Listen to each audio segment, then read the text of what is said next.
Sa gitna ng labanan, nagsimulang sumugod si Rem patungo sa kalaban at nakaramdam ng bahagyang tuwa.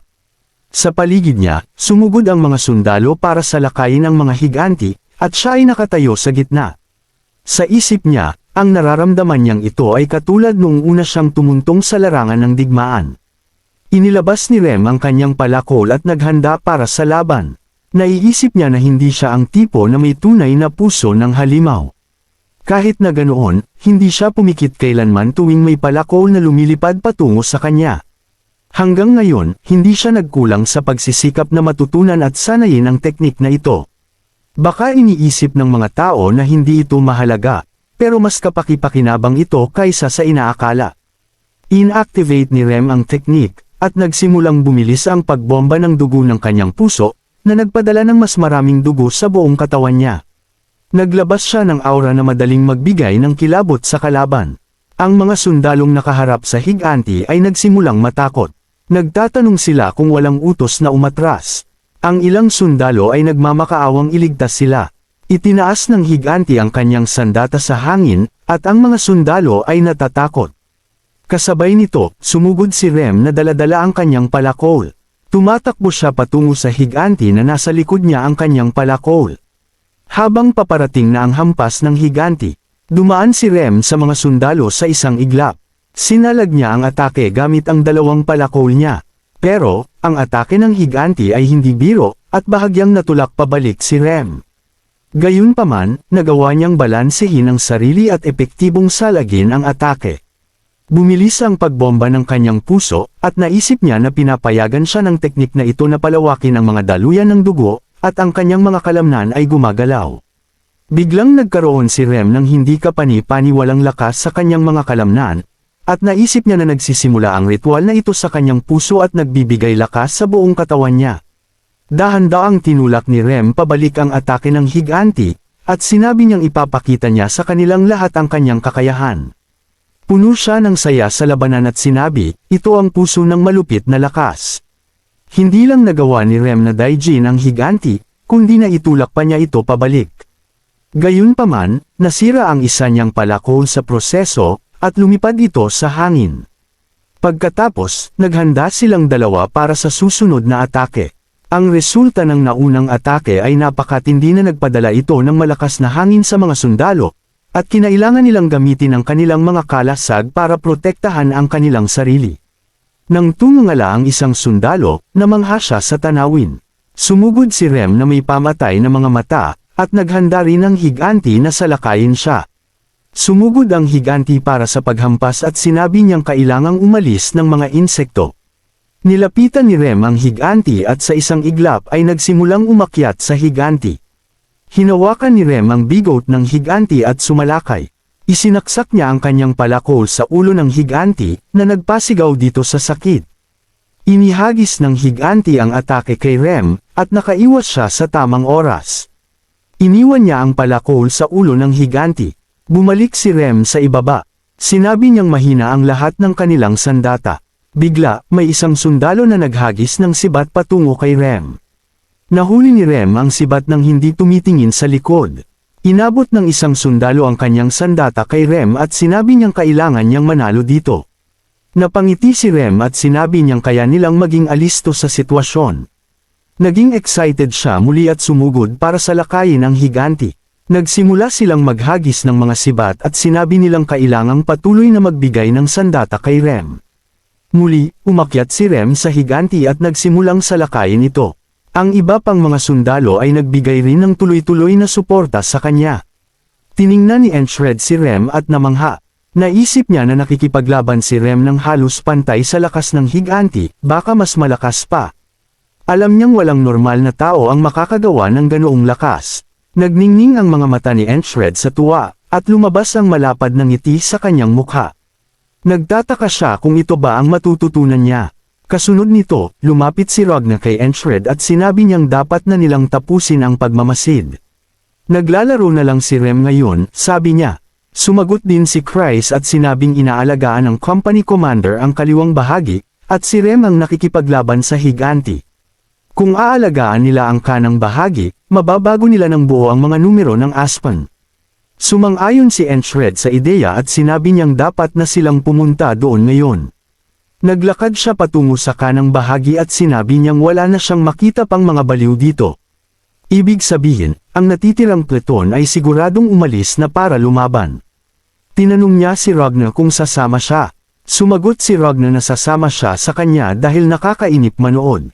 Inilagay ni Enshred ang kanyang braso sa kanyang puso at naisip niyang kailangang ipagpaliban muna niya ang kanyang tuwa para sa mga bagong kasanayan. Ang kasalukuyang prioridad niya ay pamunuan ang labanang ito tungo sa tagumpay.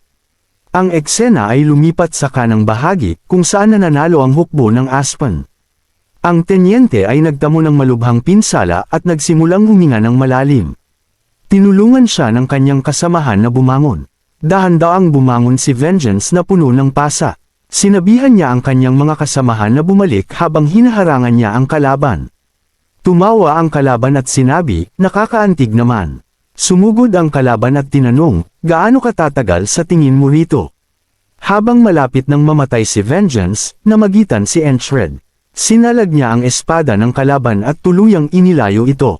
Sinabi ni Enshred kay Vengeance na mukha siyang kawawa. Sinabi ni Vengeance na ito ay isang marangal na sugat mula sa pagliligtas sa kanyang mga tauhan. Tiningnan ni Enshred si Vengeance at nakita ang determinasyon sa kanyang mga mata. Sinabi ng umaatake ang pangalan ni Enshred at tinanong kung siya ba iyon. Tumingin pabalik si Enshred sa lalaki at naging seryoso ang kanyang mga mata. Tinanong din niya kung siya ba iyon.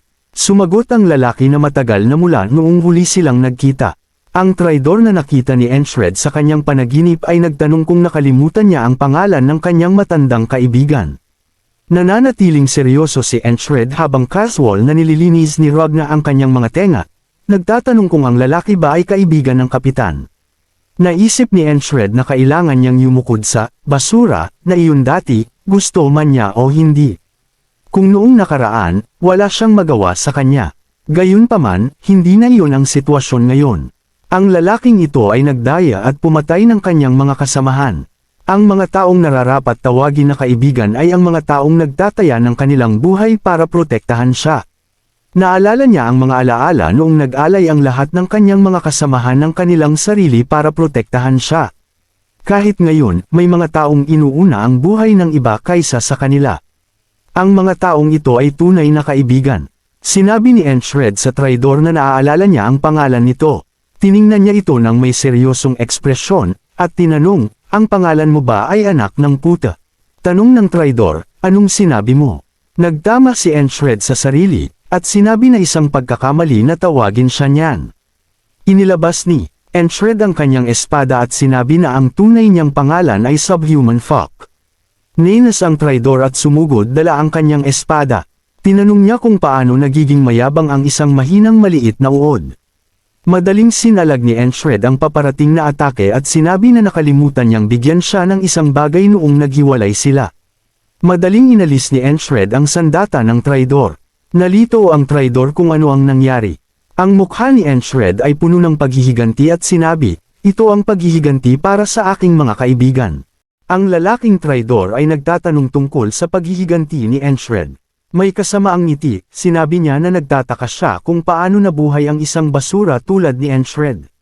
Si Christ ay tumakbo, nagtatanong sa kapitan kung lalaban muli siya.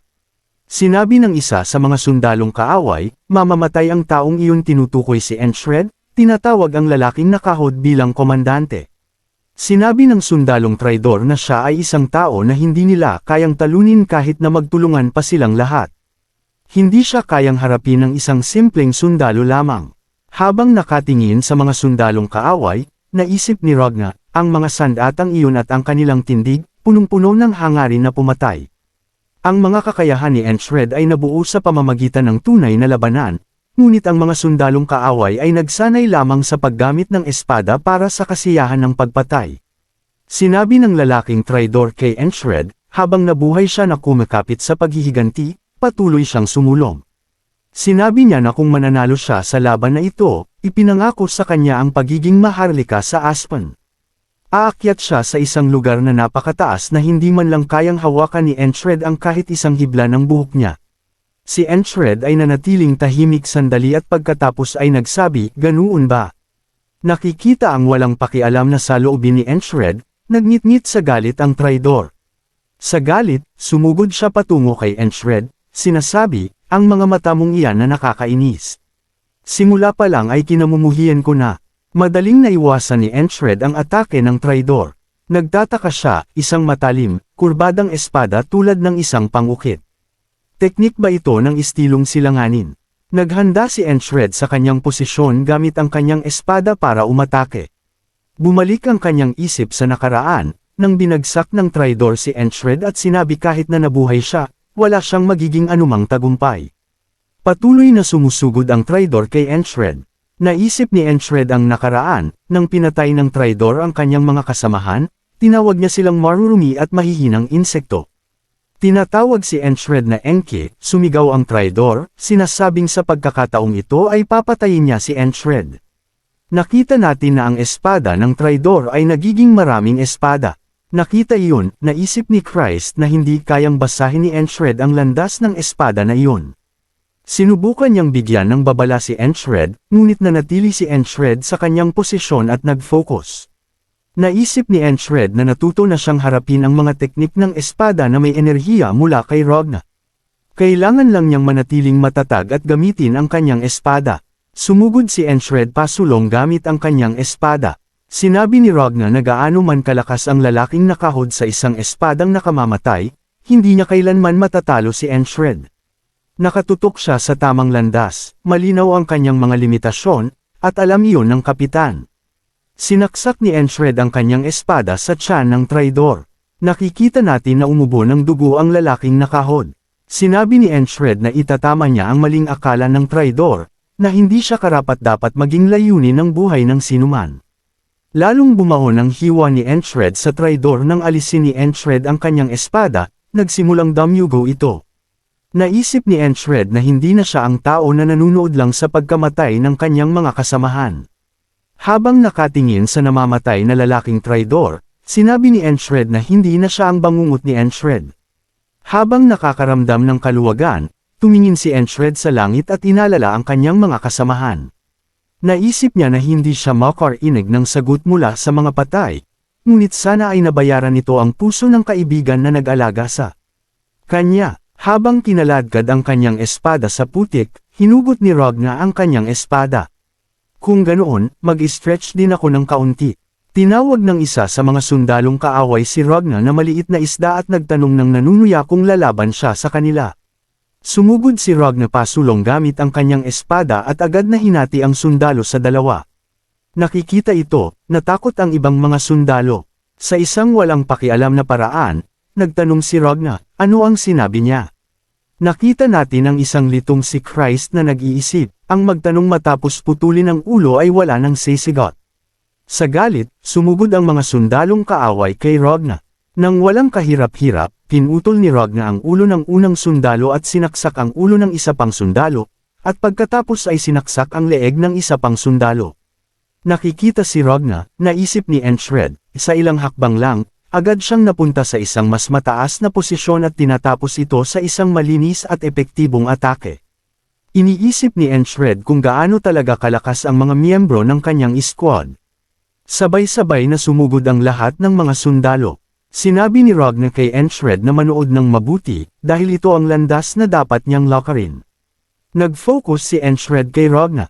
Binigyan ni Ragna ang kaaway ng matinding tingin at pagkatapos ay naghanda. Patuloy na sumusugod ang mga sundalong kaaway kay Ragna. Humugot ng malalim na hininga si Ragna, at pagkatapos, sa isang atake, pinatay niya ang lahat ng mga sundalong kaaway. Nakikita iyon, nagulat si Enshred at naisip, sandali lang, parang may lumitaw na pader. Isang nakakagulat at perpektong espada. Sinabi ni Ragna na ang galaw na ginamit niya, nag-isip siya ng isang pangalan para dito. Tatawagan niya itong Severance. Sa una, hindi naintindihan ni Enshred. At pagkatapos ay nagtanong siya kay Ragna, iyon ba ang pinakamahusay na pangalan na naisip mo? Lumipat ang eksena sa larangan ng digmaan, kung saan ang mga tropa ng Aspan ay puno ng kumpiyansa. Sinasabi na nasa panig nila ang higanti at madali nilang papatayin ang lahat ng ibang mga sundalo. Nakita natin na natatakot ang mga sundalo sa panig ni Enshred. Biglang, ang pari ng squad ni Enchred ay lumitaw sa likod ng mga sundalong kaaway. Sa isang atake, pinatalsik niya ang mga sundalong kaaway. Nakikita na nasira ang lahat ng kanilang mga sandata, nagulat ang mga sundalo ng Aspan, at natakot sa parehong oras. Nakikita ang malaking si Odin, nagtanong ang mga sundalo ng Aspan, bakit may higanti din ang Norilia.